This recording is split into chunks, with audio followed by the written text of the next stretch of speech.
আজকে আমি রান্না করব আমার বাচ্চার জন্য পাঙ্গাস মাছ দিয়ে আলু টমেটো দিয়ে ভুনা। সেজন্য আমি মাছটা ভাজার জন্য হলুদ আর লবণ মাখিয়ে নিচ্ছি। আমি মাছটার পিছনের যে চামড়াটা সেটা ছিলে নিয়েছি। বরাবরই আমি আমি সবসময় বাবুকে মাছ খাওয়াই, প্রায় প্রতিদিনই মাছ খাওয়ানো হয়। যদিও আমি ওকে সহজে চাষের মাছটা খাওয়াই না, কিন্তু দেখা যায় প্রতিদিন মাছ খাওয়ালে সব ধরনের মাছ খাওয়াতে হয়। একটু হালকা করে ভেজে নিলাম। তারপর এখানে আছে পেঁয়াজ, আলু আর টমেটো, এটা দিয়ে আজকে রান্না হবে। আর আমি আমার যে মাছটা ভেজে রেখেছিলাম উঠিয়ে নিয়েছি। তো যেটা বলছিলাম, এখানে আদা রসুন আছে, আদা রসুন পেস্ট করে নিব। এবার কড়াই চুলাতে দিয়ে দিচ্ছি, তেল দিয়ে দিচ্ছি, পেঁয়াজও দিয়ে দিয়েছি। যেটা বলছিলাম সেটা হচ্ছে হলো যে আমি সবসময় আমার বাচ্চাটাকে মাছ খাওয়ানোর চেষ্টা করি, অভ্যেস করি যেন সব ধরনের মাছ খায়।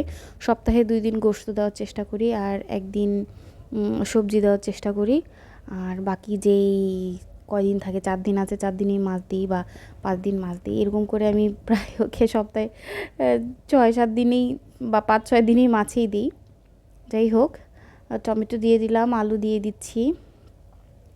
এগুলো ভালো করে আমি হালকা করে কষিয়ে নিব। কিছুটা পানি হয়ে যাওয়ার পরে, শুকানোর পরে কাঁচামরিচ দিয়ে দিচ্ছি। যেহেতু সে আলহামদুলিল্লাহ সে বড় মানুষের খাবার খায় এবং ঝালটা সে খুব পছন্দ করে। অনেক বেশি স্পাইসি সে খেতে পারে, কিন্তু ছোট মানুষ, আমি হালকা ঝালটাই তাকে দেওয়া হয় সবসময়। আমার এটা প্রায় কষানো হয়ে এসছে মশলা, মানে আলু আর টমেটোটা। আমি এখন ঝোল বা সেদ্ধ হওয়ার যে পানিটা সেটা দিয়ে দিব।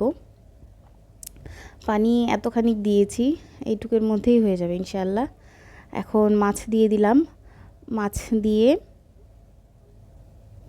এটা মাছ দেওয়ার পরে কিছু সময় পরেই ঢেকে দিব। ঢাকনা উঠায় দেখি যে বলক চলে এসছে। এই যে দেখুন কি সুন্দর আমার